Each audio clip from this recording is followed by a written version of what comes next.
This tutorial is about how to show the regression errors in matching any observed values using the grid display utility.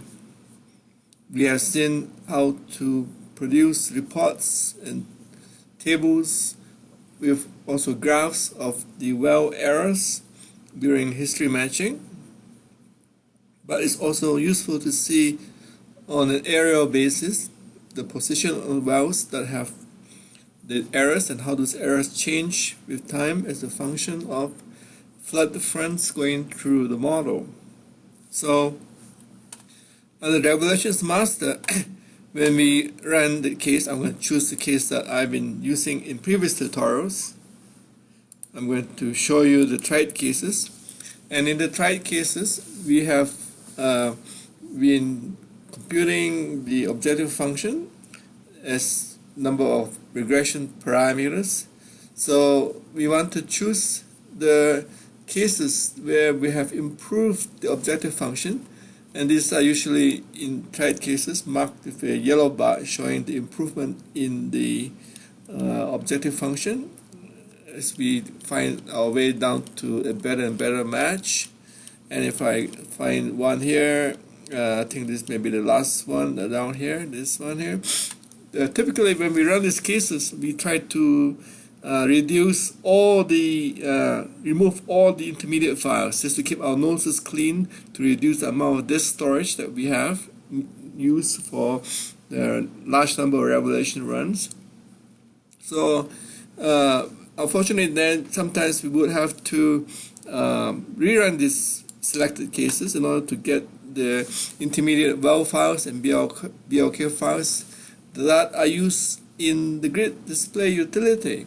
So in this case here, I'm going to rerun that case. I'm going to select that case and rerun that or any other selected cases.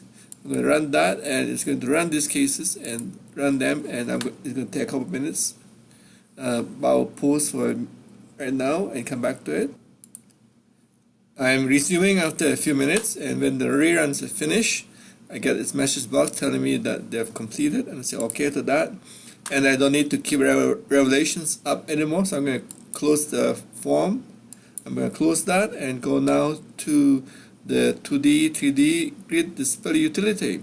I'm going to open it up, and I'm going to choose the run files, which would be the one the case I just ran in my network shared folder, and I'm going to open up the revelations case, and this is the case I had just rerun, and I'm going to open it.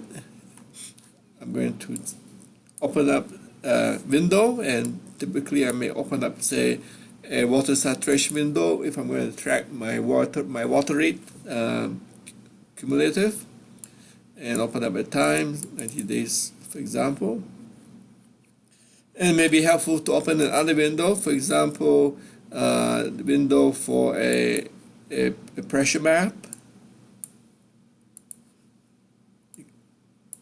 Same time, and let's rearrange our windows, arrange grid maps, and synchronize our grid maps to use the same time.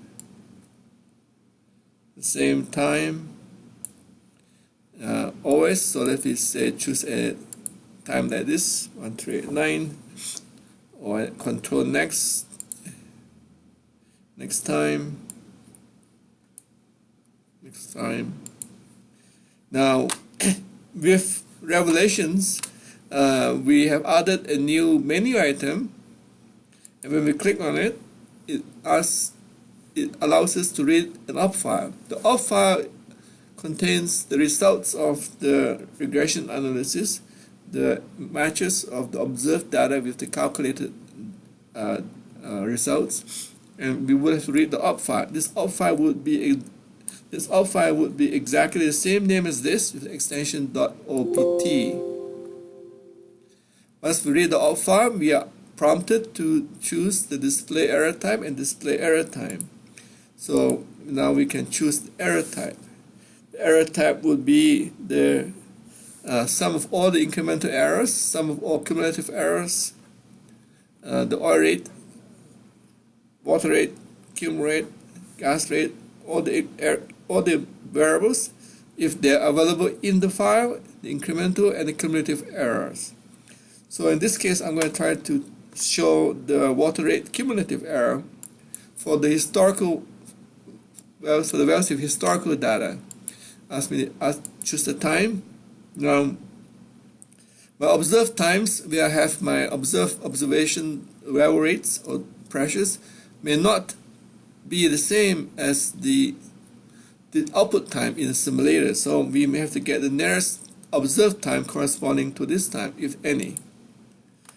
So we choose the observed time, and then we can get nearest observed time, and then we can go control next, and then control next, and then at this point in time, our nearest observed time is this value. And if we go control next, control next, control next, control next, I'm going to go to the second layer, control next, and beginning to see some changes here. This is the white dots that tells us the error, and we go control next. You can see that the time and the error is roughly the same, and this shows us the circles of the water cumulative error for these 4 wells that we have, and we can see that the largest error is in the case of water saturation map right between 2 water injectors, where the high water saturation is being injected. We can choose to show, you can choose to keep the model output time the same and just simply vary our observed time. So we can choose out N, out P to move forward and move back with time.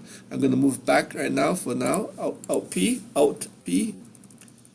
I'm going to click on this, out P, move back with time. You can see this time decreasing. It's not the same as that time. Out P. So for the same display time, our observed time is being reduced, and I go out N. I can increase that.